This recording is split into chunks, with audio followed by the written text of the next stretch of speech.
I have a cute story.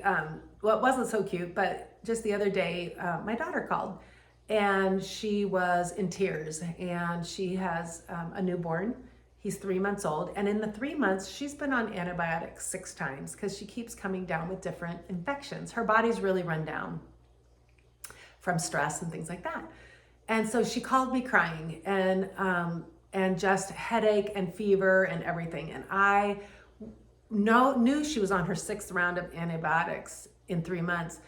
And I got scared. I was like, oh gosh, maybe she's becoming immune to antibiotics. And oh my gosh, what if this becomes a superbug and then she has to go to the hospital? And my mind started going, I was fearful. I started to go down this rabbit hole of fear for her because I knew that the last time she was on antibiotics, it took 3 different ones till they found the right one to kill the infection she had last time.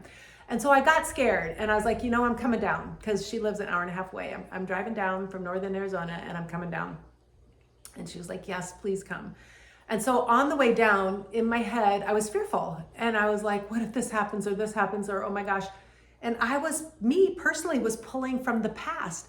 I was pulling from when our youngest son was sick and he was on different antibiotics, and he actually got a staph infection from the chicken pox, and it went rampant through his body, and he had to go up at age 2 in the hospital for 3 days on an IV. And I remember thinking how scary that was. And so I was going there. I was like, what if Taylor, what if she can never recover from this? So long story short, I'm driving down and I go, okay, Kristen, you trust that everything is unfolding as it should? And I said, yes. And you trust that this is exactly what Taylor needs to go through? And I was like, yes. And do you trust that my thoughts are real? And I said, yes. And do you trust that God's got this? And I was like, yes. So I sat there and talked to myself, and I was like, okay, so I'm going to reach in my bag of tools, and I'm going to start to use some of the tools I tell my clients to use and that I use every day. So I got a little sideways, and then I pulled myself back in. So the whole way down, it's an hour and a half drive to Phoenix, I breathed in love for myself. And then I breathed it out for Taylor, and I breathed in peace for myself, and I breathed it out for her, and I breathed in healing, and I breathed it out, and I felt love for myself, and then I felt it go and heal Taylor, and I felt compassion for myself, and then I gave it to Taylor, and I felt what it would feel like to be whole and healed, and I gave that to Taylor, and I did that for about an hour on the way home. And after about 5 or 10 minutes, I was feeling peaceful, and I knew God got this, and God has this. Well, whatever the outcome is, it's going to be okay. And so I was in a totally different state of mind. So I walked into her house, and she's in tears, and she had 101 fever. And I said, okay, all right, you're okay. And so I sat down next to her, and I said, let's start breathing. And we did the breathing. And I said, I want you to breathe in love, feel what that feels like. Think of something or someone you love unconditionally. And of course, she's thinking of her baby. And then I said, now breathe that out. And breathe it in again, and breathe that out. And breathe in healing, and breathe that out. And breathe in peace, and breathe that out. And then start to breathe all these beautiful, higher vibrational feelings. And then I said, okay, so now I want you to breathe in peace for yourself. And I want you to breathe out that infection. And breathe in healing, and breathe out that infection. And I call that the breath of life, where you breathe in peace and you breathe out what no longer serves you. So we did that for a while. And then I went into Reiki. So I asked God to come in and heal. And so I had my hands on her, and I just started seeing the infection lighten up. And I started to see it move out. And I started to see the light moving that infection out. And I said, Taylor, I want you to do the same. I want you to picture the light on the infection, and let's start moving it out. Let's not wrestle with matter. Let's ask for the energy to come in and start moving it out. So we did this for a while, and she was breathing in and I was breathing in, and she was in a relaxed state. And I felt it was a lump in her chest, and I felt that lump start to move, and it started to dissipate. And I was like, okay, thank you. And so we did that for a while, and then all of a sudden I felt like she wasn't as hot as she was. And I was like, okay, so thank you, love, for healing her. And thank you for moving that infection. And so we did this for a while, maybe 20 minutes or so. And then I just did a little bit of fascial release on the infected area.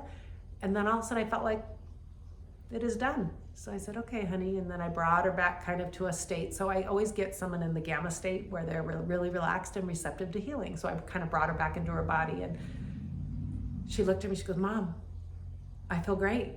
I said, yeah. She goes, and that lump is gone, where it's softened. And so it was actually, she had mastitis from breastfeeding. And so then all of a sudden, when you have mastitis, the clogged milk ducts aren't working. And then all of a sudden they started working. And she goes, Mom. And so we got the baby, and she started to breastfeed the baby. And she was like, what just happened? I said, well, that was you being open to healing and working alongside and asking. And I also told her, ask God to come in and ask your angels and guides to come in and start moving that infection. And so I said, really, I just guided you. You asked and you received. And so it was really neat. So I went and I got her, some healthy things to eat, and we sat down, and she was like, Mom, this is amazing. Why don't we believe this? Why don't we believe this in the world? I said, because, we're new to this, at least I am, the last 5 years, I'm new to this supernatural type of healing. I said, but it just takes changing your beliefs and believing in something bigger. And I said, but I do want to say this. I said, listen to your body. We still live in this 3D world, is what I always say. Listen to your body. If you start to feel bad later on today or tomorrow, just reach out to your doctor and, be wise about that. But be thankful for what you got. So it was sweet. It was great. I felt like my time there was done, and I came back home, and then I got the sweetest text from her probably last night. And she said, Mom, thank you so much. You have a gift of healing. She said this, and she said, and I am learning to walk in those new ways of thinking, and I'm so thankful that you're teaching me. And she said some other stuff, and it was really sweet, because that's what we want to do. We all want to walk out of our limited beliefs, and we want to walk into the wonder mystery life, and we want to walk and we want to accept divine healing when we are given that. And instead of, oh, this couldn't be, so many people, when I told them, I said, oh yeah, Taylor is feeling better and her fever's gone. They're like, huh? She needs to go to the doctor. I said, well, right now she's actually fine and she's feeling good. She said, well, and then I felt the limiting beliefs again. And I had to just step away from the people saying that and say, thank you, God, for your healing with Taylor. That is between you and Taylor. No one else gets to take that away. And I gave thanks for it. And so I just want to say that when we walk out of our limiting beliefs and we do the things when we step out of fear, right? And we come into the heart coherence, the heart-brain connection, where we're breathing in love and we're sending it out, and we get into the gamma state, we are open to healing, and we can be amazed by what will happen if you just open up to the wonder mystery. Thank you. Have a great day. Goodbye.